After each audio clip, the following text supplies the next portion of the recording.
आज एक ऐसे अजीबोगरीब शासक के बारे में आप जानने जा रहे हैं जो अपने अजीबोगरीब हरकत के लिए प्रसिद्ध था। मुबारक शाह खिलजी पहला कार्य क्या करता था कि महिलाओं के वस्त्र पहन करके दरबार में हाजिर हो जाता था।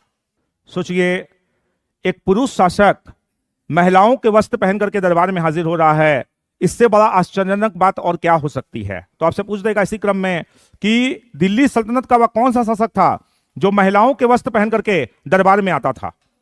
मुबारक शाह खिलजी। कभी साड़ी पहन करके आ जाता था, है ना, कभी सलवार सूट पहन करके आ जाता था, कभी कान वाला पहन के आ जाता था, कभी नाक में लगा लेता था, कभी मंगलसूत्र पहन के आ जाता था, है ना। इसका दरबार वाला भी देख करके सब हंसने लगता था। दरबारी वर्ग को भी बहुत हंसी आती थी, लेकिन कहावत है बॉस इज ऑलवेज राइट। इसको चने की झाड़ पे लोग चढ़ा देते थे और बोलते थे कि हम लोग भी कल से आएंगे, समझ गए ना, महिलाओं का वस्त्र पहन करके। तो ये डांट देता था कि नहीं, राजा का केवल इस पर अधिकार है, केवल मैं ही पहन करके आऊंगा, तुम लोग का इस पर अधिकार नहीं है, समझ गए। तो फिर उसका दरबारी लोग खुश हो जाता था कि चलो अच्छा हुआ हम लोग को मुक्ति मिला, नहीं तो कहीं फरमान निकल जाता कि नहीं तुम लोग को भी पहन करके आना है, तो हम लोग को भी सलवार सूट और साड़ी पहन करके आना पड़ता है ना। तो कौन सा शासक दरबार में महिलाओं के वस्त्र पहन करके आता था, है ना? मुबारक शाह खिलजी, मुबारक शाह खिलजी, मुबारक शाह खिलजी। इसको पुरुषों की संगति अच्छी लगती थी।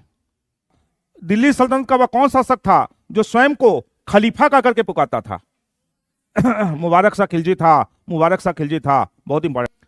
अब चौथी और अंतिम बात जैसे ही आप सुनेंगे तो आपको निश्चित तौर पर आश्चर्य लगेगा और आपको और भी ज्यादा इसको मुबारकबाद देने का मन करेगा, है ना, कि आखिर इतना ही अजीबोगरीब हरकत करने लग गया कि क्या कहा जाए, है ना। छदगन, कभी कभी सनक सवार हो जाने पर इस दरबार में नग्न अवस्था में दौड़ने लगता था।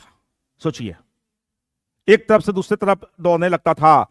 सब दरबारी लोग देख के भी बोलता था अरे बाप का हो गया ही, इसको कौन सा सनक सवार हो गया, अवाक रह जाता था सब, लेकिन मने मन हंसता भी था। लेकिन क्या करेगा, बॉस इज ऑलवेज राइट, है ना। पूछेगा दिल्ली सल्तनत का वह कौन ऐसा शासक था जो दरबार में कभी कभी सनक सवार हो जाने पर नग्न अवस्था में दौड़ने लगता था, है ना। मुबारक शाह खिलजी था, मुबारक शाह खिलजी था, मुबारक शाह खिलजी था।